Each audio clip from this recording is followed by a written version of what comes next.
Friends, দেখতেই পাচ্ছেন এগুলো হচ্ছে ইলেকট্রিক যে কেটলি, সেই কেটলির বেস প্লেট। এই বেস প্লেটগুলোতে দেখতে পাচ্ছেন একটা মোটা কেবল থাকে 3 পিন প্লাগের সাথে, আর এখানে একটা সকেট থাকে যেটাকে বলা হয় মেল সকেট। এই বেস প্লেটগুলোর যদি কিছু নষ্ট হয়, তার মধ্যে হচ্ছে এই যে দেখতে পাচ্ছেন, যেটাকে একটু আগেই বললাম মেল যে সকেট, সেটাই নষ্ট হয়ে যায়। আপনাদের আমি দেখাচ্ছি যে সকেটের কি নষ্ট হয়। এই যে মেল সকেটটা, এই যে দেখতে পাচ্ছেন, এটা হচ্ছে ফিমেল সকেট। এই ফিমেল সকেটের মধ্যে মেল সকেটটা এইভাবে বসে যায়, তার ফলে ইলেকট্রিকটা পাস হয়। এই যে মেল সকেট, এই মেল সকেটের এখানে একটা, একটু ভালো করে যদি খেয়াল করেন, এখানে একটা টার্মিনাল আছে, অর্থাৎ পাত আছে, তামার পাত, আর এখানেও আরেকটা তামার পাত আছে। এই তামার পাত দুটোতে এই যে ফিমেল প্লাগের সঙ্গে সংযুক্তের কারণে কেটলির মধ্যে ইলেকট্রিকটা সাপ্লাই হয়।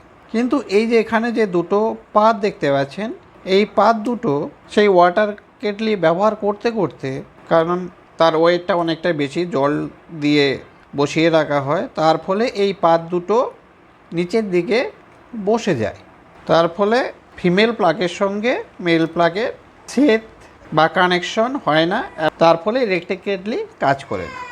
এই যে বেস প্লেটটি দেখতে পাচ্ছেন, এই বেস প্লেটটি এখানে আর এইখানটাতে দুটো পাত আছে।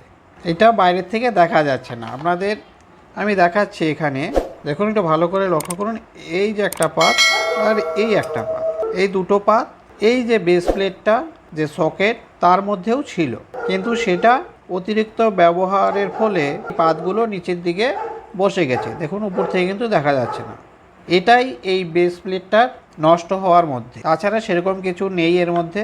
তাহলে এটা যখন নষ্ট হয়ে যায়, এটাকে রিপ্লেস করা যায়। অর্থাৎ এই যে আপনাদের দেখালাম, বাজারে এরকম মেল এবং ফিমেল সকেটের একটা সেট আসে। আপনাদেরও যদি এরকম কখনো সমস্যা হয় ইলেকট্রিক কেটলিতে, আপনারা নিজেরাই চেঞ্জ করে নিতে পারবেন, কোনো অসুবিধা নেই। কিভাবে করবেন চেঞ্জ দেখুন, এখানে একদম ইজি। একটা, দুটো, তিনটে স্ক্রু দিয়ে আটকানো আছে। আপনারা কি করবেন, স্ক্রু যে আছে সেগুলোকে খুলে নেবেন। তিনটে স্ক্রুকে খুলে নিচ্ছি। এটাকে উল্টে নিয়ে আসুন। এই দেখুন, খুলে আসলো কভারটা। এই হচ্ছে আপনার সকেট। দেখুন, এই হচ্ছে নতুন সকেটটি।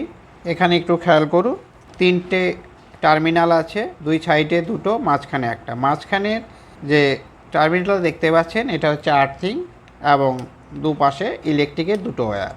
অর্থাৎ এই আর্থিংটা, এই যে এখানে হোলটা আছে, এই হোলটা দ্বারা কেটলির সাথে কানেক্টেড হয়। ঠিক এখানেও তাই, সেরকম তিনটে টার্মিনাল।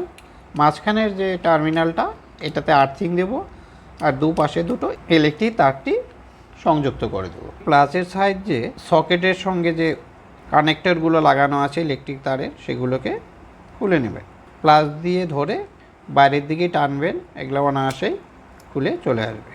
এই দেখুন, তিনটে ওয়্যার চলে আসলো। এটা খারাপ হয়ে গেছে। ঠিক একই রকমভাবে এটাকে আমরা ফেলে দেব, ফেলে দিয়ে এটার রিপ্লেসে এই সকেটটিকে লাগাবো। ঠিক একই রকম এখানে যে ওয়্যারগুলো আছে, সেগুলোকে ঠিক যেভাবে লাগানো ছিল সেইভাবে লাগিয়ে দিন। ইয়েলোটা ছিল মাঝখানের যে টার্মিনাল, অর্থাৎ আর্থিংয়ে, আর দুদিকে কানেকশন করা ছিল। এই দেখুন, লাগানো হয়ে গেছে। এরপর এই যে কভারটা আছে দেখতে পাচ্ছেন, এই কভারটার মধ্যে সকেটটাকে এইভাবে বসিয়ে দিন। বসিয়ে দিয়ে এই ক্যাবেলটাকে এখান দিয়ে এইভাবে বাইরে নিয়ে আসুন। দেখতে পাচ্ছেন, এইভাবে একদম ইজি প্রসেস। তারপর এই যে বেস প্লেটটা, এটাকে এই যে হোলগুলো দেখতে পাচ্ছেন, এই হোলগুলোতে স্ক্রু বসবে, এবং এখানে স্ক্রু লাগানোর তিনটে জায়গা দেওয়া আছে, 1, 2, 3।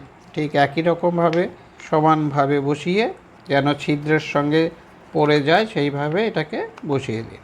দেখুন, বসে গেল। এখন এটাকে স্ক্রুগুলোকে যে খুলেছেন সেগুলোকে লাগান। একটু ভালো করে যে তিনটে স্ক্রু লাগালেন টাইট করে দেবেন, যেন সকেটটা নড়াচড়া না করে। এই দেখুন, আমার কাজটা কিন্তু সম্পূর্ণ হলো। আপনারা এই সমস্ত যে কাজগুলো নিজেরাই কিন্তু করে নিতে পারেন। এগুলো বাজারে অনায়াসেই পাওয়া যায় এবং খুব বেশি দামও নয়। ওকে ফ্রেন্ডস, এখনকার মতো এতটুকুই। আপনারা সকলে ভালো থাকবেন। ধন্যবাদ।